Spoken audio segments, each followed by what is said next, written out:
recently you just wrote an article which is not a world war, but a world at war, which was very eye-opening and insightful, and it does shed a light on what's happening throughout the world with, many global global wars you could argue, but in Ukraine, we also have the war in Gaza. We have other conflicts cascading across the world. So I'd love for our listeners to have an insight into this article and your insights into why is the world not having a world war, but rather the world is at war. Absolutely. And this is something that unfortunately is a theme of 2023. And so hence that piece, as you referenced, was published in November 2023. And unfortunately, it could probably also be a theme of 2024. Of course, there's other themes we could talk about 2024. But the main idea is that this is not something that is, in my view, a one-off. This is something that we need to be prepared for, thinking about for quite a while.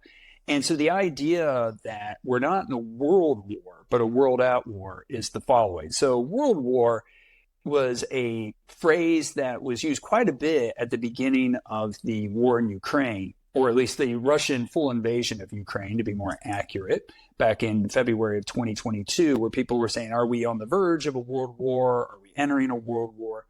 And the idea of a world war is, I think, as most people have in their minds, is something similar to, of course, the previous World War, World War II, of the major powers of the world directly fighting each other, sustained combat across continents, or even at the other extreme, or I guess at the not other extreme, but at the extreme would be, of course, full out nuclear conflict, which is the use of nuclear weapons, Armageddon, kind of these ideas, I think, is what people have in mind when they use the phrase world war.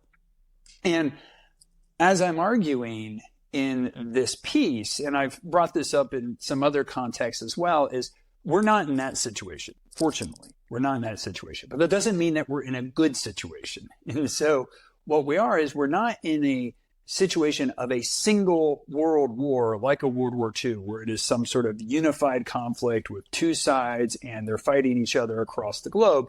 But instead, we're in a situation where there are a number of conflicts, and by number, meaning a record number of conflicts happening around the world at the same time. And that's what I mean by the fact that we're in a world at war, as opposed to a single global war. Now, a lot of these wars are connected.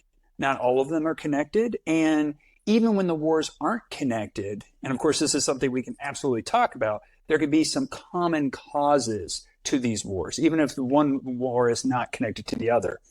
But that's what we mean by it being a world at war. And part of the basis for this was a quantitative basis. How do I come up with that number? And what I point to is data coming from the Uppsala Conflict Data Project, and that is out of Uppsala University in Sweden. This is a long-standing project where they code the prevalence and presence of armed conflict around the world. And they've been doing this project since the 1980s, but they have this data going back into the 1940s and really a little bit earlier, but the main part of the data is after 1945, after World War II. And according to those data, 2023 witnessed the most armed conflicts in the world since 1945. So basically since the end of World War II, let alone the end of the Cold War, which of course the end of the Cold War, thinking about 1990, 91, people saying, oh, this is the quote end of history, new age, polar moment and everything. But 2023 actually saw the most conflict in the world since the end of World War II. And so that puts in perspective what we mean by 2023 being this year of conflict, and specifically being that we're in a world at war as opposed to a world war. Wow, I didn't know that fact that, it's been the highest level of wars in the since the catastrophic events of World War II. That's mind-boggling. And Professor, my question here is, you also touch on how one of the causes that we can discuss on is how the world is moving from a unipolar order to a multipolar order, and how that is influencing the conflicts that we're seeing, and how they're unraveling and cascading. So what is leading to this multipolar order, and how is that influencing for the, to cause so many wars? And what does this mean to, putting it much into a broader scale, to the stability of an entire system based on a unipolar order, which is, the United States? So the idea, this is really a core question that you're asking here. And there's two parts to it, as you point out. There is both how is it that we're moving into a multipolar order? And of course, we should clarify exactly what do we mean by a multipolar order. And then to the other part of your question, why is it that moving into a multipolar order would create conditions for more conflict, right? And so those are kind of the two elements to it. So first of all, let's talk about the multipolar order. So what we mean in my discipline, international relations, when we use the phrase polar, we're referring to the number of major powers in the world as a pole, right? And so hence you can have a multipolar system where there's multiple major powers. You can have a bipolar system, which is typically how we think of the Cold War era, where the US and the Soviet Union were the two poles.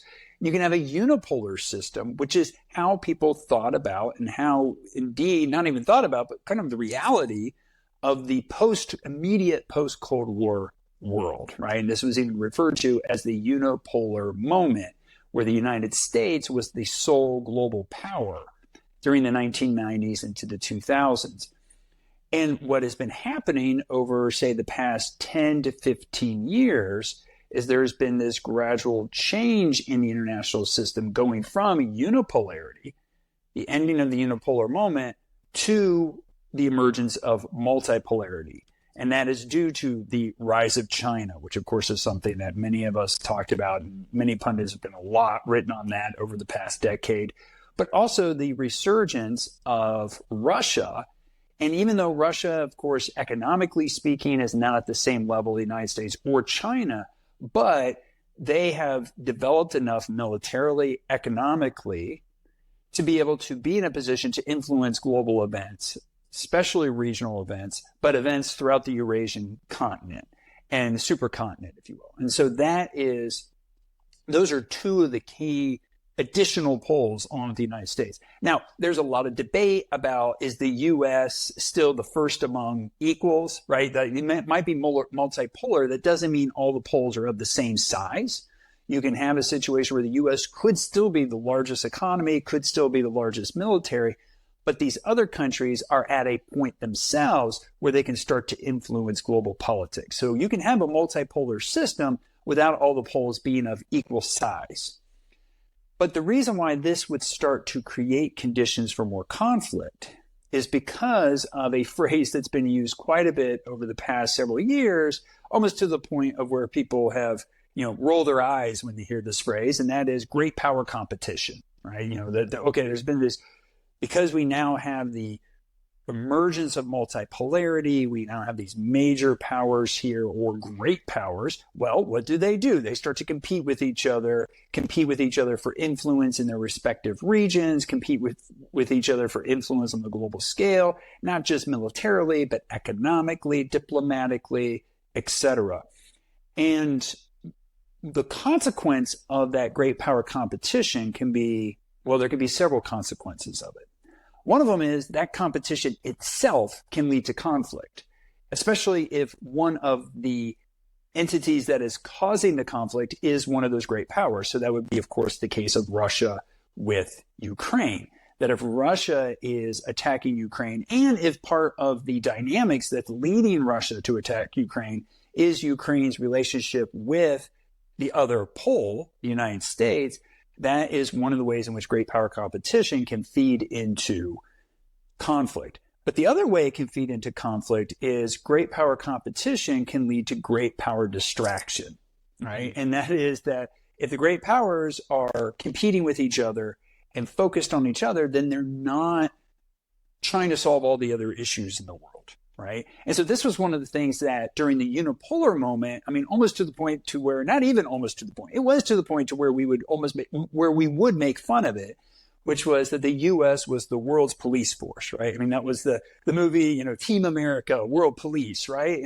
But that movie was capturing this idea that the United States was the only country in the world that could go around and try to solve all the other problems that were happening around the world, even to the point of where the U.S. is further creating problems by trying to do that. Might have had good intentions, but is going around creating further issues.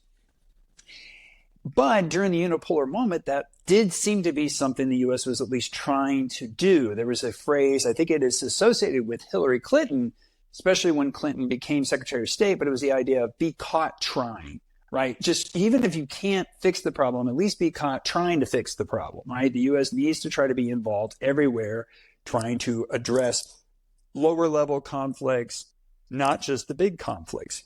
But part of the reason why the U.S. could do that is they didn't have another major power that they needed to be focused on.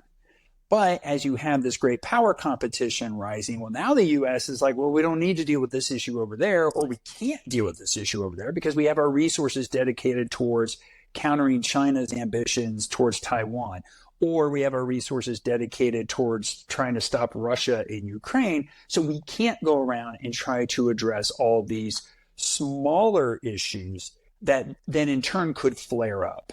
And that is another way in which the rise of multipolarity can lead to this issue of growing conflict. And that's in conjunction with the fact that the U.S. itself might be part of the contributor to multipolarity, might be that the U.S. itself is actually declining in power, which means it just simply doesn't have the resources now to go around and address all of these issues. So that's the way in which multipolarity could feed into conditions that create a world at war.